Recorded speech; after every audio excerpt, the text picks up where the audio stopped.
So here you have the bottle holsters.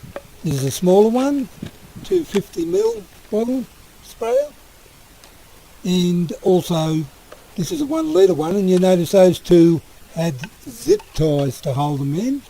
You can do it that way, or this one holds 2 litre ones, and you can see this has got extra large hose clamp, and you can put it on like that and adjust it accordingly. And I suppose that's what we got, and I'll show you how it's done. So you can see here we've used zip ties, and all we've done is just put holes in either end.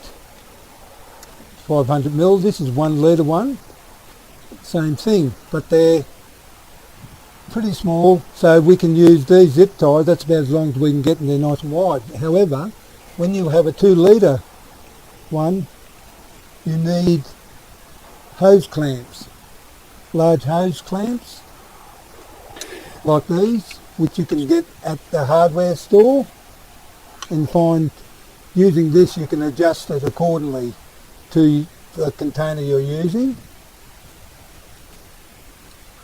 So just put this one down, 2 litre one, smaller 500ml, and the 1 litre holster. And I suppose, well, that's about it.